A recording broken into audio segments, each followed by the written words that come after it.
శ్రీకృష్ణుడు పాలించిన నగరం సముద్రంలో ఎందుకు మునిగిపోయింది? ఆ రోజు అసలు ఏం జరిగింది? ఆ ప్రళయానికి కారణం ఏమిటో ఈ వీడియోలో పూర్తిగా తెలుసుకుందాం. వీడియోని ఇక్కడ స్కిప్ చేయకుండా చూడండి. లేట్ చేయకుండా వీడియో అయితే స్టార్ట్ చేద్దాం.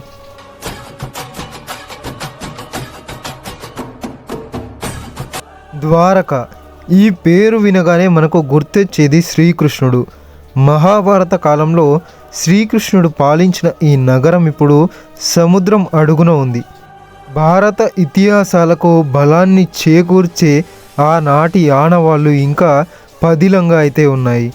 కృష్ణుడు పాలించిన ఈ నగరానికి ఏమైంది? సముద్రంలో ఎందుకు మునిగిపోయింది? ఆ రోజు అసలు ఏం జరిగిందో తెలుసుకుందాం. ద్వారకా నగర చరిత్ర.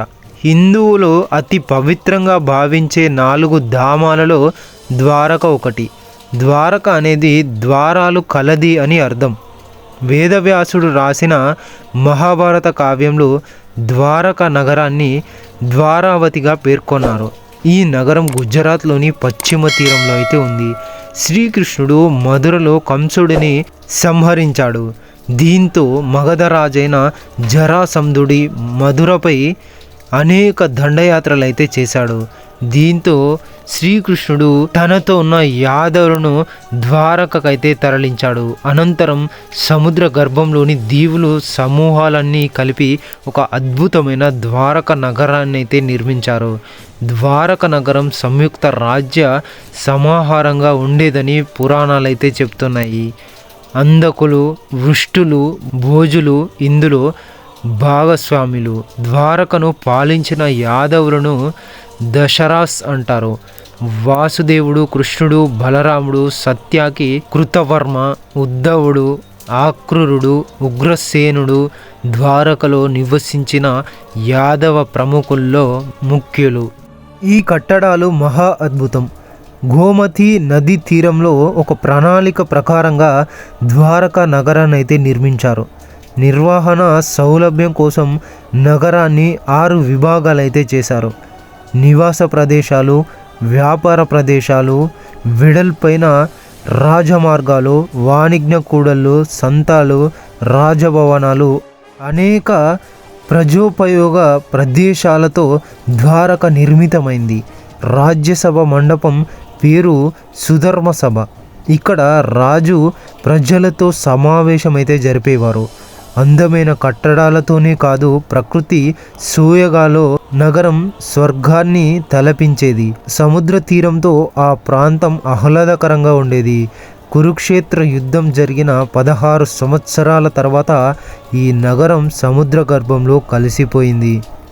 శ్రీకృష్ణుడి నిర్ణయంతో మహాభారత యుద్ధం క్రీస్తు పూర్వం 3138లో జరిగింది. ఆ తర్వాత 36 ఏళ్ళు శ్రీకృష్ణుడు ద్వారకలో నివసించాడు.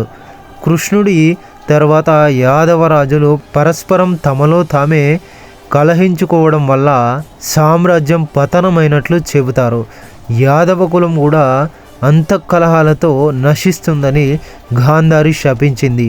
యాదవ సామ్రాజ్యం పతనం తర్వాత బలరాముడు యోగం ద్వారా దేహాన్ని త్యజించాడు. కృష్ణుడు అరణ్యాలకు వెళ్ళాడు. అక్కడ నుండి నేరుగా స్వర్గానికైతే వెళ్ళాడని మహాభారతంలో అయితే ఉంది. అయితే ఒక బోయవాడు పూర్వజన్మలో వాలి బాణం వల్ల కృష్ణుడు గాయపడి దేహాన్ని త్యజించాడని మరికొన్ని పురాణాలలో అయితే ఉంది. శ్రీకృష్ణుడు 120 ఏళ్ళు జీవించినట్లు చరిత్ర అయితే చెబుతుంది. ఆయన నిరాన్యం చెందగానే సముద్రంలో భారీ ప్రళయం ఏర్పడిందని, ద్వారకను ముంచెత్తిందని సమాచారం అయితే ఉంది. ఆ రోజు సముద్రుడు ఉవ్వెత్తున ఎగసిపడటం తాను చూశానని అర్జునుడు మహాభారతంలో అయితే పేర్కొనడం జరిగింది. ఆ రోజు అసలు ఏం జరిగింది? ప్రళయానికి ముందు భారీ గాలులు అయితే వీచాయి. ప్రజలు నివాసాల్లో మట్టి పాత్రలు వాటికవే పలిగిపోవడం అయితే మొదలయ్యాయి. భారీ విపత్తుకు ఇవి సంకేతాలని భావించి శ్రీకృష్ణుడు అందరినీ సమావేశపరిచి పవిత్ర సముద్ర స్నానం చేయాలని ఆదేశించాడు. కృష్ణుడి పిలుపు మేరకు ద్వారకను విచ్చేసిన అర్జునుడికి రాబోయే విపత్తు గురించి అయితే చెప్పాడు. మరో వారం రోజుల్లో ద్వారక సముద్రంలో మునిగిపోతుందని తెలిపాడు. ద్వారక ప్రజలను సురక్షిత ప్రాంతానికి తరలించాలని సూచించాడు.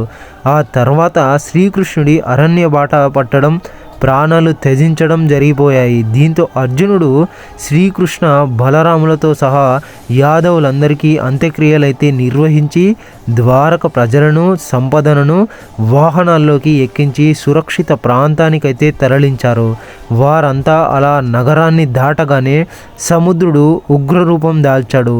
ఉవ్వెత్తున ఎగసి పడుతూ క్షణాల్లో ద్వారక నగరాన్ని ముంచెత్తాడు.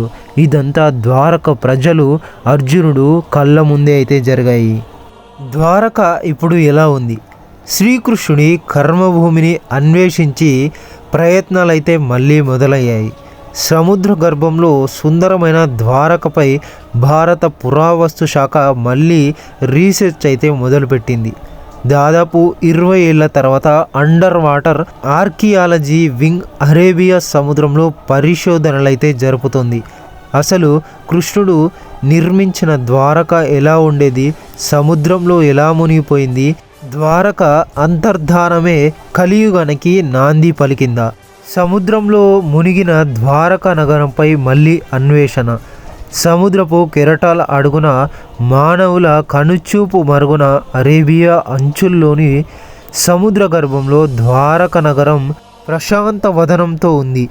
ఆ దేవదేవుడు నడిచిన నగరం, ఆ శ్రీకృష్ణుడు ఏలిన ద్వారక సముద్రంలో కలిసిపోయి 1000 ఏళ్ళు దాటింది. హిందూ పురాణాల ప్రకారం సముద్రంలో మునిగిన ద్వారక ఆనవాళ్ల కోసం భారత పురావస్తు శాఖ బృందం మళ్ళీ అన్వేషణ మొదలుపెట్టింది. గుజరాత్లోని ద్వారక తీరంలో 5 డ్రైవర్లు అరేబియా సముద్ర గర్భంలో రీసెర్చ్ అయితే చేస్తున్నారు. ఈ దర్యాప్తును దశల వారీగా ముందుకు తీసుకెళ్తామన్నారు. దాదాపు 2 శతాబ్దాల తర్వాత ఆర్కియాలజీ సర్వే ఆఫ్ ఇండియా విభాగమైన అండర్ వాటర్ ఆర్కియాలజీ వింగ్ ఈ పరిశోధనని మొదలుపెట్టింది. శ్రీకృష్ణుడు నడయాడిన నేలకు సంబంధించి మరెన్నో విషయాలను బట్టి ప్రపంచానికి తెలిపే విధంగా ప్రయత్నాలు అయితే చేస్తున్నారు. సముద్ర గర్భంలో ద్వారక ఇప్పుడు ఎలా ఉంది? ద్వారక నగరానికి ఉన్న ఆధ్యాత్మిక ప్రాముఖ్యత ఏమిటి? ద్వారక అంతమే కలియుగానికి నాంది పలికిందా? ఇలా చాలామందిలో అనేక ప్రశ్నలు ఉన్నాయి. వాటన్నిటికీ సమాధానాలు తెలియాలంటే ద్వారక గురించి తెలియాలి. శ్రీకృష్ణుడు అక్కడే ఉండి ఎందుకు పాలన సాగించాడో తెలుసుకోవాలి. హిందూ పురాణాల్లో ద్వారక నగరానికి ఎంతో ప్రాముఖ్యత అయితే ఉంది. ద్వాపరయుగం నాటి ద్వారక నేటికి సముద్ర గర్భంలో నేలపై అయితే ఉంది. శ్రీకృష్ణ పరమాత్ముడు నడయాడిన నేలగా, అంతు చిక్కని రహస్యాల గనిగా ద్వారక కొలువై ఉంది. దేవశిల్పి విశ్వకర్మ సహాయంతో శ్రీకృష్ణుడు నిర్మించిన సుందర నగరమే ద్వారక. ఎన్నో ఆధ్యాత్మికత భావనలతో ముడిపడి ఉన్న పుణ్యస్థలం అది. ఇప్పుడు సముద్ర గర్భంలో దాదాపు 300 అడుగుల లోతున ద్వారక నగరం అయితే ఉంది. కృష్ణుడు అవతారం చాలించడంతో మునిగిన ద్వారక, మునిగిపోయిన ద్వారక ఇప్పుడు ఎలా ఉంది? ఆ నగరానికి సంబంధించిన ఆనవాళ్ళు ఇంకా అలాగే ఉన్నాయా? శ్రీకృష్ణుని కాలం నాటి ద్వారక అవశేషాలు ఇప్పటికీ చెక్కు చెదరకుండా ఉన్నాయా? ద్వారకపై జరిపిన పరిశోధనలతో కీలక ఆధారాలైతే లభించాయా? ద్వాపర యుగంలో మునిగిపోయిన ద్వారక ఈ కలియుగంలోనూ ఎందుకు ఆసక్తి రేపుతోంది? ద్వారకా నగర ఆనవాళ్లతో మనకు కీలక సమాచారం అయితే లభిస్తుందా? ఇలా చాలా ప్రశ్నలు ఉన్నాయి. అందుకే పురావస్తు శాఖ సముద్ర గర్భంలో పరిశోధనలు అయితే మొదలుపెట్టింది. ద్వాపరయుగం నాటి ఆనవాళ్ళని, ద్వారక అవశేషాలన్నీ వెతికి తీసేందుకు తీవ్రంగా ప్రయత్నిస్తోంది. పురాణాల ప్రకారం భారతదేశంలో 7 లక్షల నగరాలు, హిందూ పురాణాల ప్రకారం భారతదేశంలో 7 మోక్ష నగరాలు ఉన్నాయి. అవి అయోధ్య, హరిద్వార్, మధుర, కాశీ, కంచి, ఉజ్జయినితో పాటు వాటిలో ద్వారక కూడా ఒకటి. కృష్ణుడు నడయాడిన నేలగా ద్వారక ప్రసిద్ధి చెందింది. అయితే శ్రీకృష్ణుడి జన్మస్థలం మాత్రం మధుర. తన అల్లుడు కంసుడిని చంపడంతో కృష్ణుడిపై పగబట్టిన జరాసంధుడు మధురపై వరుసగా దాడులైతే చేస్తాడు. తన ప్రజల్ని రక్షించుకునేందుకు కృష్ణుడు మధురని విడిచి గుజరాత్ తీరంలోని ద్వారకనైతే చేరుకుంటాడు. ఇక్కడే సుందరమైన నగరాన్ని అయితే నిర్మిస్తాడు. అదే ద్వారక. మహాభారతంలో ద్వారావతిగా ద్వారక అనే ప్రస్తావన. మహాభారతంలో ఈ నగరాన్ని ద్వారావతిగా చెప్తారు. అనేక ద్వారాలు కలిగిన నగరం కాబట్టి దీనికి ఆ పేరు వచ్చింది. ప్రస్తుతం గుజరాత్లోని సౌరాష్ట్ర సముద్ర తీరాల్లో ఈ ద్వారక అయితే ఉంది. మధురని విడిచిపెట్టిన తర్వాత శ్రీకృష్ణుడు గోమతి నది అరేబియా సంగమ స్థానానికైతే చేరుకున్నాడు. అక్కడ అందమైన నగరాన్ని అయితే నిర్మించాలని దేవశిల్పి విశ్వకర్మకైతే చెప్తాడు. అక్కడున్న కొన్ని దీవుల్ని కలుపుకొని సుందరమైన నగరాన్ని అయితే నిర్మించాడు విశ్వకర్మ. 36 ఏళ్ల తర్వాత ద్వారక మునిగిపోతుందని గాంధారి శాపం. కురుక్షేత్రంలో తన మొత్తం సంతానాన్ని కోల్పోవడానికి కారణం శ్రీకృష్ణుడేనని గాంధారి నిందిస్తుంది.